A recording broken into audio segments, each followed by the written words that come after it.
Layimsu al pia avis she'en lahem chayis banim, which means that people should not be put to death based on the testimony of fathers who do not have common lineage with their children. It's referring to Eved Kanani, whose children are not considered their children. If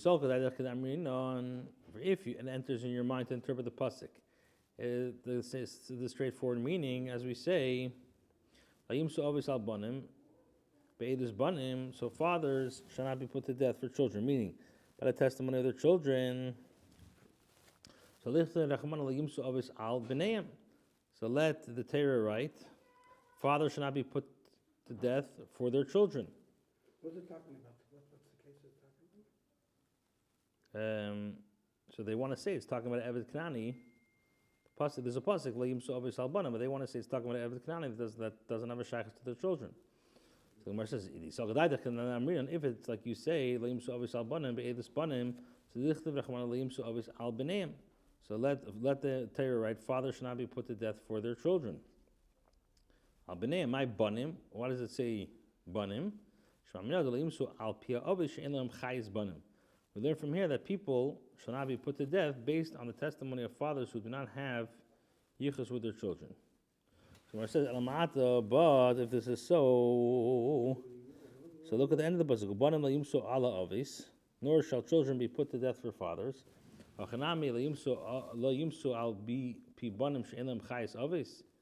So does this also mean that people shall not be put to death based on the testimony of children who do not have common yichus with their children?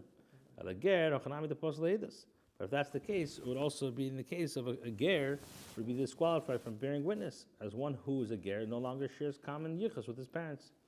So the says, Amri, they said, Hachi hashta, how could you compare the two? Ger, with regards to that ger, nihide in lechayis l'mayla, although he has no common yichus with those above him, his parents, he does have yichus with his children. This comes to exclude a slave in the chayis who has no yichus either with those above him or those below him. Now the Chachamim prove that a ger is fit to be an aid. Why? So if you're going to say that a ger is disqualified from eidos, let the Torah write, fathers shall not be put to death for their children.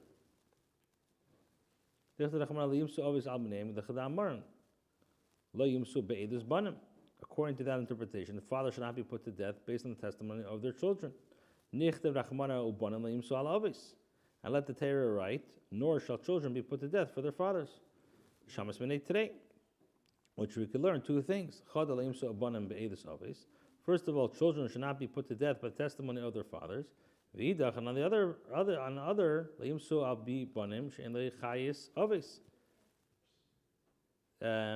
that people should not be put to death based on the testimony of children who do not have yichus with their fathers, which are gedim. Now the Gemara continues, ve'eved, and the halach with regards to eved being disqualified from eidos, nafkala b'kavachemer meger is derived from a kavachemer from a ger. Ma ger de lamaylu hu de in the yachas. With regards to that ger, he has no shaychus to his parents. But he has a shaychus to his children. And nevertheless, posel eidos a ger is posel eidos. So evish and the yichayis lo lamaylu lo lamata evid who has no shaychus sai to his parents and sai to his children. Any din she posel eidos. Right. So for sure he should be disqualified from bearing witness. But the fact that the Torah writes, fathers should not be put to death for children, the mashma layimsu avis, layimsu apia avis shenei chayis banim, which is mashma that people should not be put to death based on the testimony of fathers who do not have lineage with their children. Shmamina, you can learn from here. Eved, with regards to Eved, shenei chayis leilamata leilamata, who the pasal edus? Haval gerd kivnish lechayis leilamata kosher leedus. They are kosher leedus. And if you're going to say lichter rachmanu banim layimsu ala v'seihem, it should say, nor shall children be put to death with their fathers. So why do I need the Torah to write, nor shall children be put to death for fathers? The mashma yumso al pi banim she'en chayis avis, which is mashma implies that people should not be put to death based on the testimony of children who do not have yichus with their fathers. So So my answer is, since the Torah writes, fathers shall not be put to death for children, Torah also writes, nor shall children be put to death for fathers. Okay, the Mishnah said, Chedesh, with regards to that death meat, the Sheita of a Kotam Pki Osan Ra. It says, when you encounter them, it's a disadvantage. Why? If somebody injures them, he is chayiv, but if they are the ones who injure, they are pater. Ima de Rav Shmuel bar Abba Mahargonya have a nesiva le Rabbi Abba. The mother of Rav Shmuel bar Abba from the city of Hargonya was married to Rabbi Abba. Kastinu lenichse Rav Shmuel bar Abba bara. So she signed over her property to Rav Shmuel bar Abba, her son. After she died, what happened was Ozo Rav Shmuel bar Abba committed Rabbi Yirmiyah bar Abba Okmi benichse. Rav Shmuel bar Abba went before Rabbi Yirmiyah bar Abba to claim his mother's property. Also, Rabbi Abba Amar Milsa committed Rabbi Yishia. Rabbi Yirmiyah established him as the owner of the property in accordance with what was written in the document.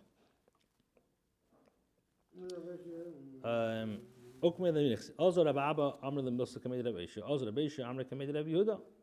So what happened was Rabbi Abba, the mother's husband, went and said a report to the matter before Rabbi Yishia. Also, Rabbi Yishia Amar committed Rabbi Yehuda. So Rabbi Yishia went and said a report to the matter before Rabbi Yehuda. So Amar Lei, so Rabbi Yehuda said to Rabbi Yishia, Hachi Amar Shmuel, this is what Shmuel said, Ha'isha shemachar b'nichsim eleg b'chayev b'ayla v'mesa. In the case of a woman who sold her nichsim eleg, which belonged to her, but whose profits her husband gains, in her husband's lifetime, and then she died, so the halacha is, the husband could now repossess the property from the purchasers. The granting of her property by means of the document is an analogy to a sale. So now Rabbi Abba can repossess the property from Rav Shmuel bar Abba. Amra kamed Rabbi Yirmiyah bar Abba, as they said this halacha before Rabbi Yirmiyah bar Abba, who had ruled that the property belongs to Shmuel bar Abba. Amra, he said to them, I know the Mishnah that supports my opinion. The time we learned in the Mishnah, case in the Chos of the Bnei, case of somebody who writes a document transferring ownership to his property to his son, he's stating that the transfer should take effect immediately, but the son will have use of it when. A case in the Chos of the Bnei lachar ma'aseh haben in yachalimker. So, but for example, so he or she writes a document transferring ownership to his son, but stating that the transfer should take effect immediately, but the son will have use of it only after the father's death. So the halacha is, the son cannot sell the property because it's in the father's possession. And the father, even though he retained the rights to the property, cannot sell because it's written belonging to his son. If the father sold the property, so if the father sold the property, then it's sold to the extent that the purchaser may use it until the father dies. If the son sold the property during the father's lifetime, the purchaser does not have the right to use the property until the father dies. Now, Rabbi Yirmiyah said from here, in any event, if the son sold the property during the father's lifetime, when the father dies, the purchaser has the right to the property. And this would be even though in a case where the son died in the father's lifetime, where the property never came into the son's possession. So the Gemara said, could it be Shimon ben Lakish? Rabbi Yirmiyah's analysis is according to the opinion of Rabbi Shimon ben Lakish. The Omar, he said, there's no difference if the son died in the father's lifetime, where the property never came into the son's possession, and there's no difference if the father died in the son's lifetime, where the property came into the son's possession. So the purchaser acquired the property. Now the Gemara records a machlekes between the Amoraim with regard to this point. The Itmar, we learned, it was stated, where the son sold the property in the father's lifetime, and the son died in the father's lifetime. Rabbi Yechanan says the purchaser did not acquire the property, and Rish Lakish Amar, the purchaser acquired the property. Rabbi Yechanan says the purchaser did not acquire the property. Why? Because he could have said to you, because Because he could have said to you, when the Mishnah says that if the son sold the property during the father's lifetime, the purchaser does not acquire any rights to use the property until the father dies. And one could learn that when the father dies, the purchaser has the right to the property. Where the son did not die during the father's lifetime, so the property came into the son's possession when the father's death, before the purchaser acquired it. But if the son died in the father's lifetime, so the property did not come into the son's possession, even when the father dies, the purchaser does not have the rights to the property. Alma. So what do we see? Alma Kasavar. We see Rabbi holds that Kinyan HaPeres, that ownership of the rights to use the item and its produce is Kinyan HaGufdam. It's considered to be like the ownership of the item itself. So even though the property itself did not belong to the father, it's as though the father owned the property because all the produce belonged to him. It belongs to him. So therefore, when the son sold the property, lavdi de zabin, he did not sell something that belongs to him. Rishimon Lakish Eimer Konalekech. Rishimon Lakish says that the purchaser acquired the property based on the claim. Because when the Mishnah says, when the Mishnah teaches that if the son sold the property during the father's lifetime, the purchaser does not have the right to any use of the property until the father dies, and you can learn from here, and in any event, you can learn that when the father dies, the purchaser has the rights to the property.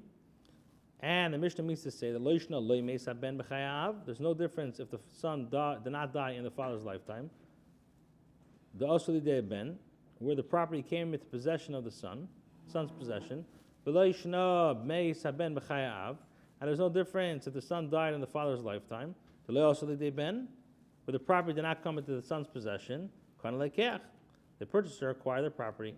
Alma, so what do you see from here? Kasavar, holds, he holds that the ownership of the rights to use the item and its produce is not considered to be like the ownership of the item itself. And therefore, when the son sold the property, he sold the property that belonged to him. So now the Gemara returns to the discussion of the opinion of Rabbi Yirmiyah bar Abba. Banan hashta now us, Bein Rabbi Yirmiyah bar Abba, Bein Rabbi Yehuda, whether, if we learn the opinion of Rabbi Yirmiyah bar Abba, or whether one discusses the opinion of Rabbi Yehuda, they hold, with the opinion of Shimon Lakish, that ownership of the rights to use an item and its produce is not considered to be like ownership of the item itself. Now,